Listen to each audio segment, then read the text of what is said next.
Hey, Hanshin Tigers fans out there. This is T Ray from H10 Hanshin Tigers English News. Today's video is brought to you by all the awesome people out there who sponsored H10 on Kickstarter a few months ago. So, just to name a few of you: Steven, Pete, Tom, Kozo, Travis, all you guys out there, thank you so much for your patronage. And today I am bringing to you the first ever on H10 book review. That's right, it's a video book review, and today's book is right here, 1985, the year the Tigers became one. Moko ga hitotsu ni natta toshi. This book was written and put out in 2015 by Number Plus magazine, and truth be told, when I bought it, I thought it was going to be a picture magazine with a whole bunch of cool shots of the 1985 team. It was a 300-page book instead, and foolish me for not reading the details on Amazon. In any case, the book starts out talking about how the manager before Yoshida, who was Moto Ando, became the manager of the team. And it's quite an interesting story. He was in the States doing some scouting for a player. The player ended up being Randy Bass. Anyways, he got called back by the chairman of Hanshin, and they said, hey, we need you to replace our current manager. And he said, okay, well, I'm going to rebuild the team. Give it a few years, and after a couple of years, the fans got impatient. They forgot that it was a rebuild because he had done so well in year 2. They forgot that year 3 was actually still part of the rebuild. Sound familiar?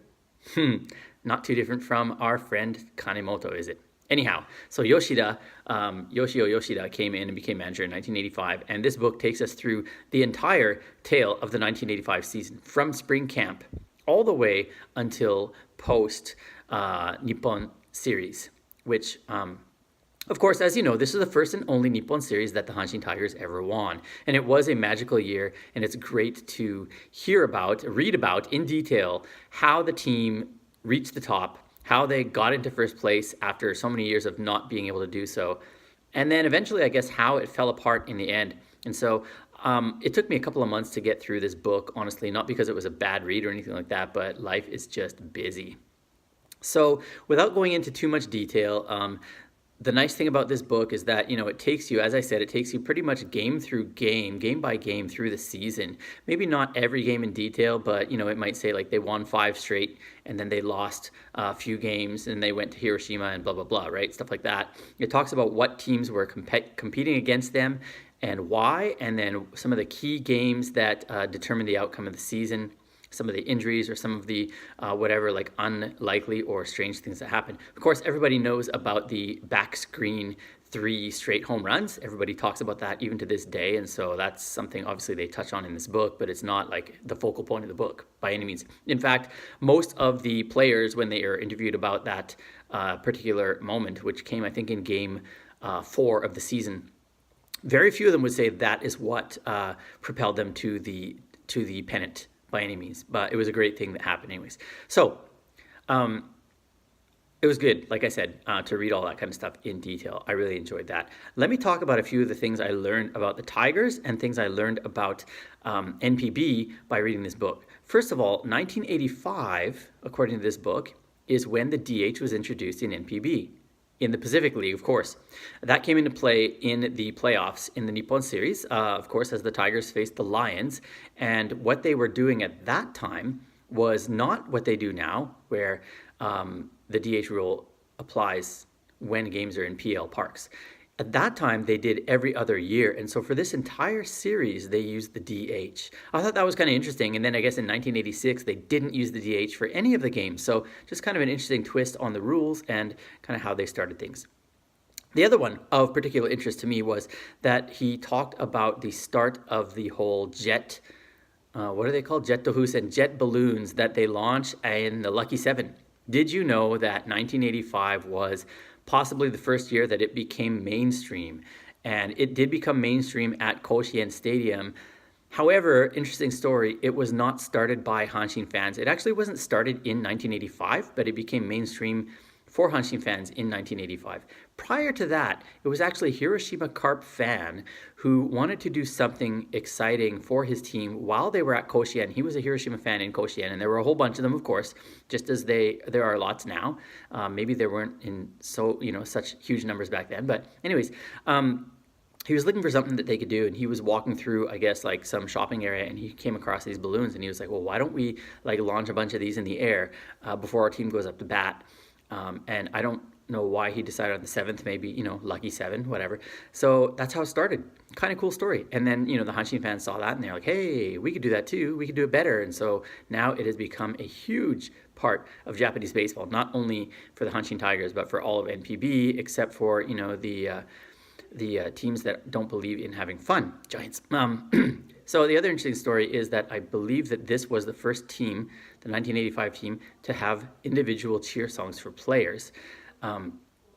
And so, they were very simple. They were quite short, but, they had one for Mayumi, they had one for Kakefu, they had one for Bass, they had one for Okada, and so on and so forth. And so it's just interesting that now we take for granted that all players have these cheer songs, but it wasn't always the case. The other thing I really thought was cool was at the end of this book, it talked about why this team only lasted 1 year as far as success goes. And the big thing was they didn't make any changes. They didn't grow. They didn't try to keep strong. They said, hey, we want it all. We're strong enough. Let's just keep things as they are. Didn't work, obviously. Now, it also tied that into a lot of different things. And one of the things that it really tied together at the end of the book was how the fans are so closely connected with the team. It talked about how the fans, they're Osaka people. They are not salarymen necessarily or businessmen. They're not working necessarily for the man, so to speak. I think there's a lot more entrepreneurial business going on in Osaka. And so a lot of the fans are entrepreneurs. And maybe that's one of the reasons that they're a little bit more willing to be vocal at games. They're a little bit more willing to lay things on the line when things are not going well, maybe chuck stuff on the field. When you compare that or contrast that to the Tokyo Giants, the Yomiuri Giants, where, a lot of these guys that were going to these games, the fans, they're representing their company, they're representing their business, and so they've got to mind their business, and they've got to keep things on the straight and narrow, even when they're at the baseball game having fun and quote-unquote letting loose.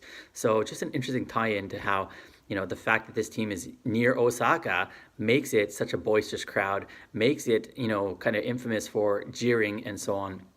It puts a lot of pressure on the players as well.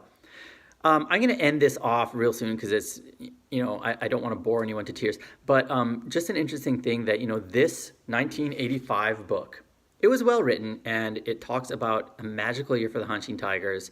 It also says that it really was a magical year. This is a year that the Hanshin Tigers really became an iconic mark for the community and became really representative of the region.